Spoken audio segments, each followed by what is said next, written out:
Hello and welcome to Summerlin Church. And even though you're not with us physically, we're glad you're joining us. We're in a series where we're looking at the person and the precepts of Jesus, but specifically as it relates to healing, inner healing and outer healing, and how those relate to the much larger concept of transformation. Because God is about a work in each of our lives, trying to transform us through love and into love to be who we were truly meant to be. But in order for that to happen, I think it's pretty clear from the life of Jesus that there needs to be considerable healing for each of us in order to be transformed. And so over these next 2 weeks, we're going to be looking at seeing. How do we gain our sight, a more sane ability to see things as they actually are? And how do we heal our hearing? Meaning, what are the stories we're hearing and what are the stories we're believing? And which ones of them are not worth holding on to anymore? In fact, might even need healing from trauma created by some of those stories. But today, we're going to be talking about healing our vision.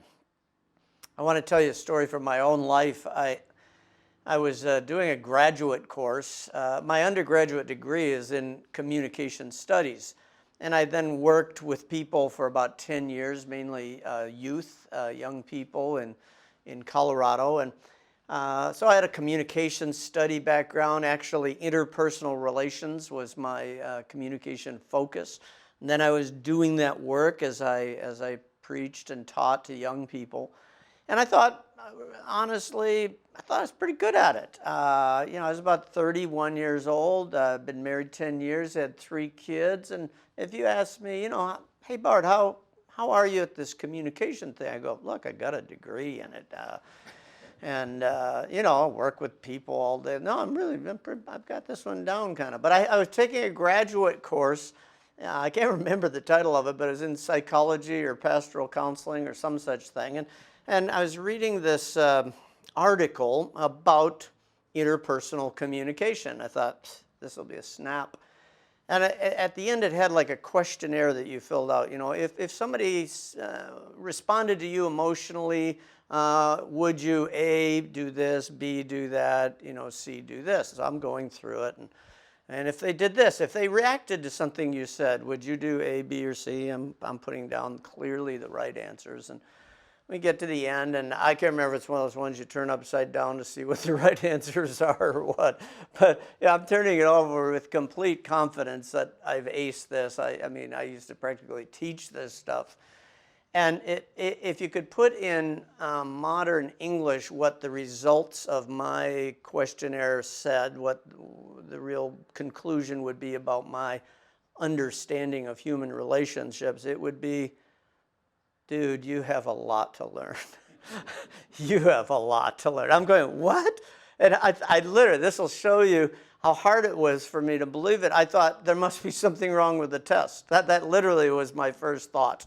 Not there might be something wrong with my ability to relate to people.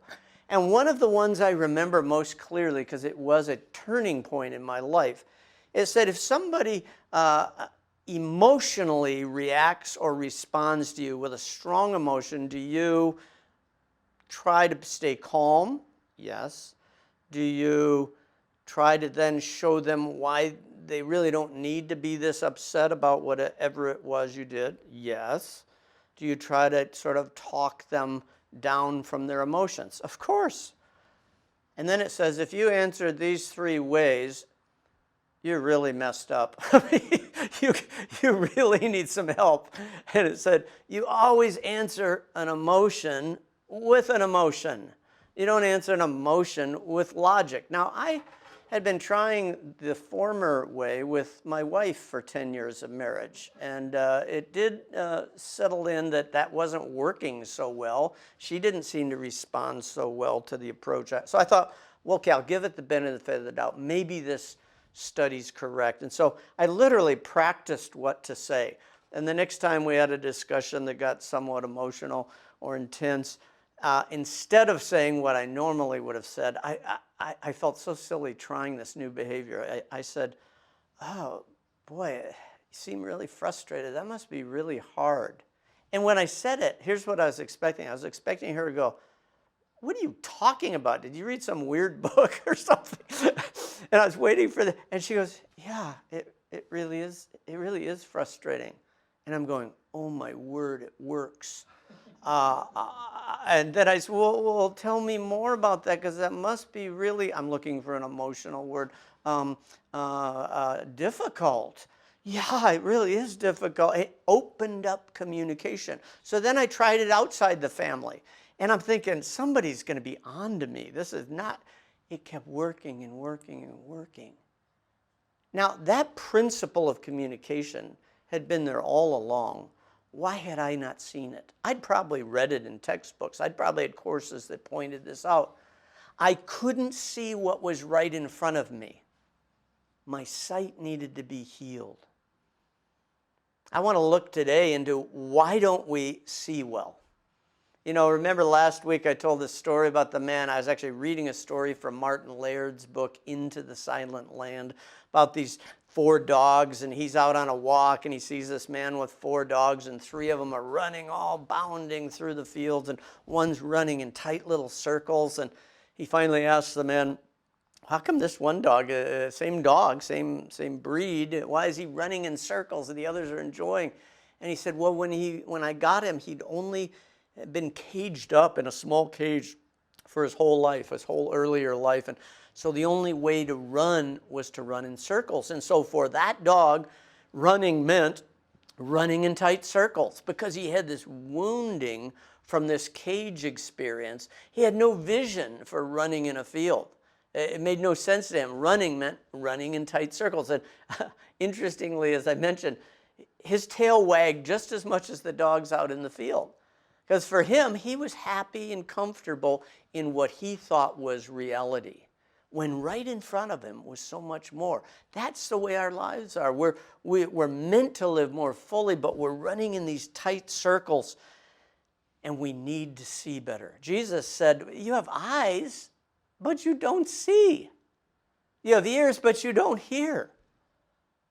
In another place he said, as I quoted last week, if the lamp of the body, that is sort of the flashlight of the body, the headlamp of the body, is the eye. And if the eye is healthy or sound, your whole body will be full of light. You see, that's seeing. If your eye is sound, if your eye is healthy, if your vision is good, you'll live a better life. So why is it we don't see some things that are right there? In the Gospels, one of the stories of Jesus healing a person's literal blindness goes like this.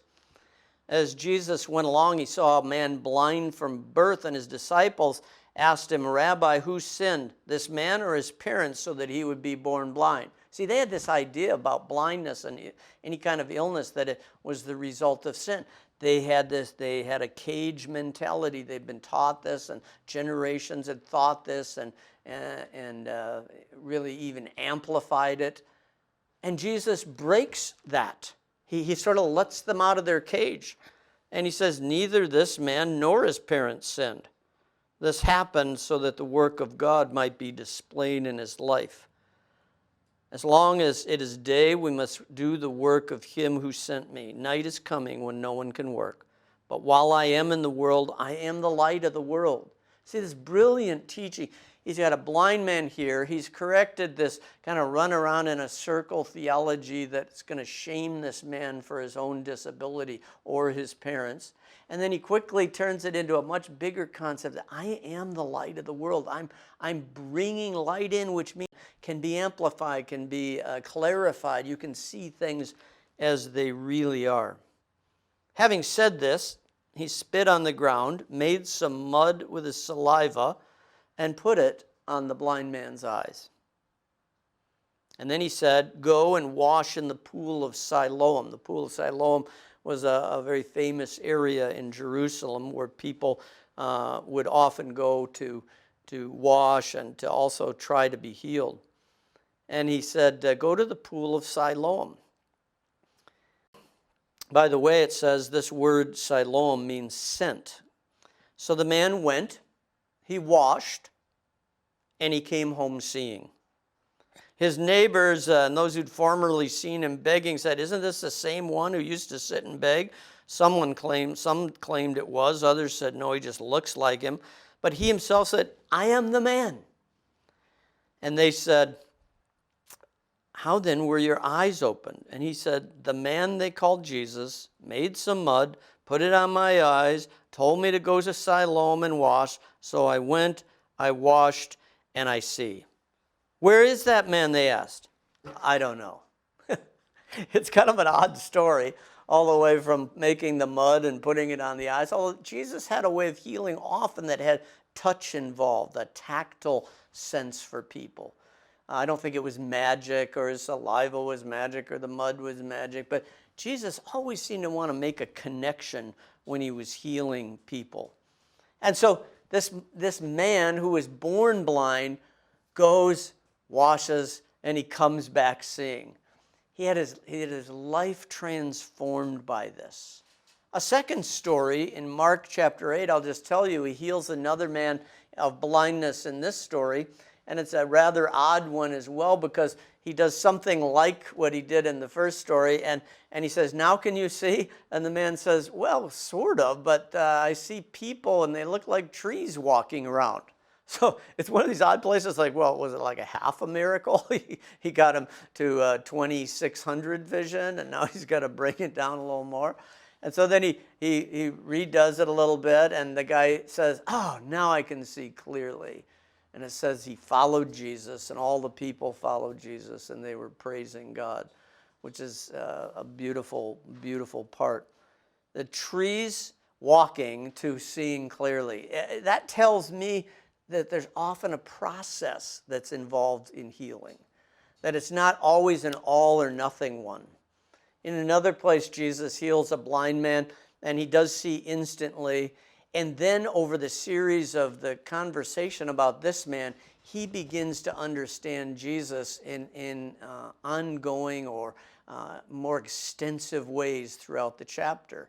So he begins by saying, he says, he's a man. A little later, he says, I think he's a prophet. A little later, he says, I think he's the Son of God. A little later, he's actually worshiping Jesus. So as he gained his sight, there's a deepening of his understanding of God, of his understanding of himself, and of his understanding of others. So this healing of our vision affects everything we're about. Now, you may be saying to yourself, what do you mean we don't see so well? What happens when you see what actually isn't there, or you don't see what actually is there?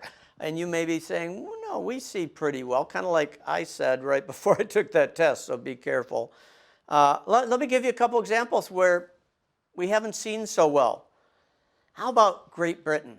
I mean, I love Great Britain. I've been there a number of times. My heritage is from there. Wonderful people, highly civilized, et cetera, et cetera. And yet, they really indulged deeply over a long period of time in the human slave trade. How can that be? How can that be? How could these otherwise respectable, intelligent people actually go help capture folks on another continent who have a darker skin and wrap them in chains, stack them like firewood, and take millions of them across the ocean to South America, to the Caribbean, and to North America, and keep doing it over and over and over, when sometimes a third of the people would die, even up to half of the people would die? Well, they had to convince themselves that these weren't real people. They weren't fully people. Right in front of them are men, women, and children. Why couldn't they see? Or how about my own church, the Presbyterian Church in 1850?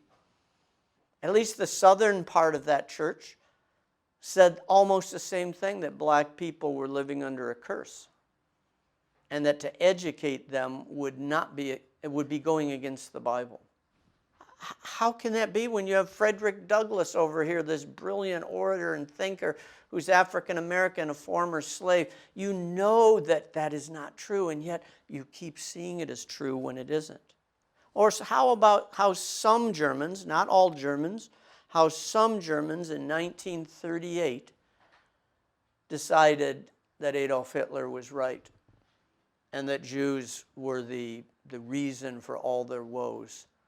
And they read his book, Mein Kampf, where he clearly laid out a plan to exterminate them all. How could Germany, the height of culture and science and modern Enlightenment thinking, how could they not see how wrong that was? Or last one I'll use here, up into the 1950s, I believe, where in my country, we saw interracial marriage as something that was horrible and illegal. You could be arrested for marrying. Now, I'm not talking about in Minnesota where Norwegians and Swedes get married and think of it as an interracial marriage. This is different. But we actually had laws on the books as late as that. So it's clear that we don't see as well as we think we do. Why is this? Well, we've got filters. I'm going to call them invisible filters. We're actually wired to see fairly poorly. You know, I wore these glasses not for looks. I can't see. I've worn them since I was 30. I wear them all day long. I put them on the first thing in the morning, take them off at night because I don't see very well without them. And it wasn't because I decided to not see well. I was wired to not see well. Well, that's actually true in the way we perceive life because we've got some invisible filters. Now, I did a little research on this through both a podcast and a book by a man named Brian McLaren, actually a friend of mine. And he's done research on this idea of invisible filters or biases. And he listed 12. I'm only going to quickly list some of them. And we will have a document that sort of does a summary of those. I'd encourage you to listen to his podcast or also get his little book from his website. But this was brilliant. He talked to all these social psychologists and he started asking them, why don't we see? And here are some of the reasons. I'm going to give you 9, just rapid fire. So if you've got a pen or a computer, jot down the one or ones that might affect you, where these things keep you from seeing what's right in front of you. First one is called, and they all start with a C. Brian was very clever on this. The first one is a confirmation bias. That is that we reject a new idea if it doesn't fit with our old idea. Well, we don't like letting go of old ideas because they don't seem old to us. I didn't want to believe that I shouldn't logically try to talk to my wife and talk her out of her emotions. I didn't want to let go of that behavior. It seemed to make a whole bunch of sense to me. It was the belief I had, and so to accept a new one took some hard work on my part to not reject the new idea. Confirmation bias. We want to believe what we already believe. Number 2, complexity bias. We prefer a simple lie to a complex truth. This is a great one. We'd rather have a falsehood that's simple than truth that's complicated. So we might say, I don't believe in interracial marriage because it's just simpler. You know, white people should be with white people and brown people should be with brown people, and that's just simple and straightforward. Well, life isn't that simple. How brown do you have to be? How white do you have to be? It's very complicated.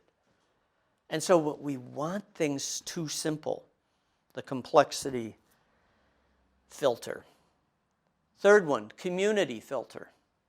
We filter out things we don't want. In the community, we can't accept an idea, very easily at least, that contradicts the ideas of our community, of our group, of our tribe, of our race, of our country, of our political party. If the folks we hang with believe in one thing and we get some new information that contradicts what the group believes, it's going to be really hard to entertain the new information. Fourth, competency filter. We overrate our ability to know what's true. I'm really only giving half of it. It's a little more complicated than that. But at one part of this is that we tend to think, hey, look, I thought I knew that communications gig. I thought I knew how to do that. I overrated my competency. Therefore, when a new idea came in, I thought, well, actually, I'm a little above average. And whoever wrote this article clearly isn't. You know, so I dismiss it by overrating my competency. There is the opposite of that I won't go into, where you underrate yourself as well and wind up not trusting your own judgment. Fifth one, consciousness. We can't see it yet because we can't see it yet. It's that simple. I was watching my little 1-year-old grandson on FaceTime the other day, and he had all these toys out, and he had a bowl, and he had another bowl, and he was trying to jam a bowl. He was having so much fun. I was talking to my son, but my son had the camera on his son, and so my grandson, 1-year-old, is playing, and he's trying to get this top inside and clanging around and clanging. And all of a sudden I went, that is the human race right there. He is completely consumed with getting this lid into this bowl, and it's not fitting right. And it's the center of his world. He's focused on it. He doesn't see anything else going around. He can't even envision the thought of reading Shakespeare. Just not going through his mind. He can't even imagine the idea of getting in an airplane and flying. Why can't he? Because his consciousness has not developed enough yet to do that. And the same is true of us. We have, I would say, spiritual consciousness that grows slowly in stages. Sometimes we have big breakthroughs, but sometimes we just can't see because we're not there yet. Sixth, comfort. This is a simple one. We don't want our comfort disturbed by new information. We don't want to hear something that we don't want to believe because it might disturb the way we're living right now. Seventh, confidence. This one's a big one, the confidence filter. We're wired to prefer a bold lie to a hesitant truth. We really want somebody who's confident to tell us what's true. And if they say it with enough confidence, we tend to believe it, even if it's a lie. Adolf Hitler was a good example of that, or bad example, you might say. We want bold truths, not sort of hesitant, softer spoken, more gentle, real truths. So we'd rather have the lie, I should have said, and sometimes we don't want the complex or hesitant truth. The next one is contact filter. If you don't have personal contact with people outside your own group, you'll probably continue in your deeply rooted and sometimes unseen prejudices. There's so much about this in the New Testament, so much about this in the life of Jesus, trying to take his disciples to see people outside their own cultural center. I remember in my own life, I was traveling to the Middle East about 20 years ago, my first trip. I think it was to Lebanon, I'm pretty sure that's where it was. Or maybe it was my second trip, and I was meeting with Muslims. I was even staying in the home of a Muslim in Beirut, Lebanon. Now, I was told by my tribe and by my friends, this is really dangerous, Bart, and for certainly don't mention Jesus over there. I'm going, well, I'm going there to mention Jesus. I'm trying to find some folks from, I don't care what religion, that maybe we could decide to live our lives to love God and love people and do it together. And I'm wondering if there's some Muslim people over there who would like to do that with me and me with them. They're going, you'll be thrown in jail, you'll be killed, you'll be deported. And I said, well, maybe. And I had this, I would have believed what they believed, except that I'd known some people who said it was different. And so I was beginning to entertain an idea that was different from what I'd had. I get there. And once I made it clear that I was not trying to convert people to my religion from their religion, but I just wanted to talk about Jesus, they all went, peace be upon him. We love Jesus. Let's talk about Jesus. I mean, and I was there for 10 days. We talked about Jesus morning, noon, and night. No problem. That did not fit with what I had been told would happen before. But because I had contact with people different than myself, and it was caring and a committed kind of contact, I learned from them, they learned from me. My prejudice dropped, and believe me, some of their prejudices dropped. Last one, the cash filter. It's just darn hard to accept a truth that will impede our ability to make money. It's 400 years ago, and you're in the British slave trade, and you're making millions of dollars. It's going to be really hard for you to believe that those are human beings, and that you ought to stop doing the business you're doing. It's going to be really hard.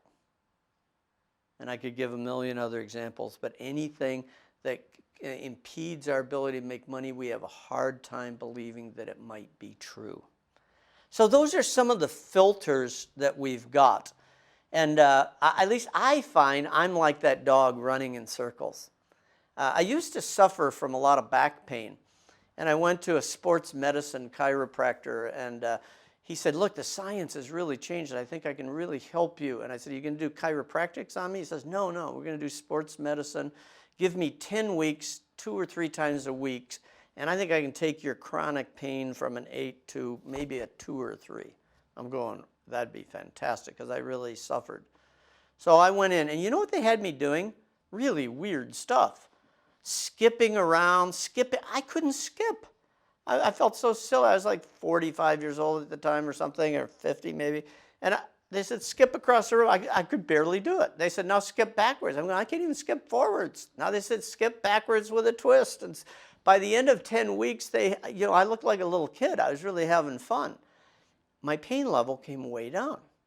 Now I was doing other strength building things and all that. And I asked him, well, okay, you've got it down to like a 2. He says, oh, we'll get you to 0 now. We haven't even been working on strength, mobility, balance.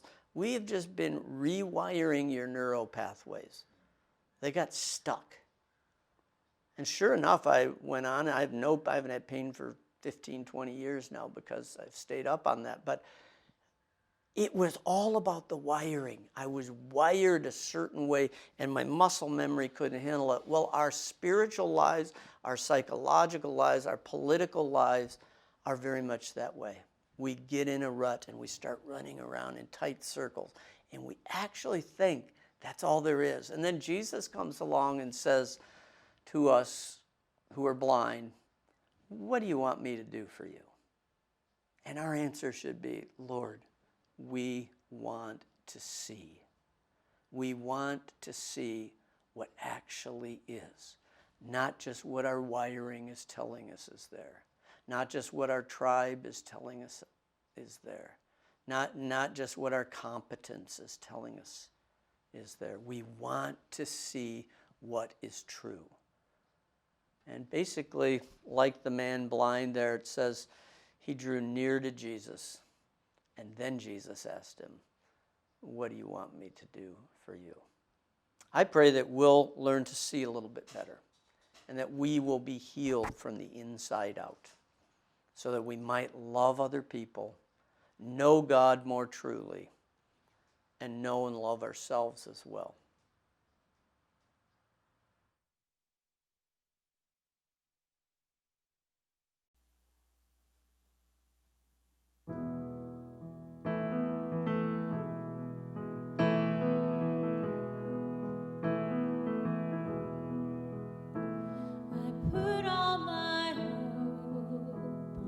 Truth of your promise, and I steady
I hope you enjoyed this week's video. Our prayer for you, for all of us, is that by drawing closer to Jesus, we know that Jesus' love comes closer to us. The Bible says, draw near to God and I will draw near to you.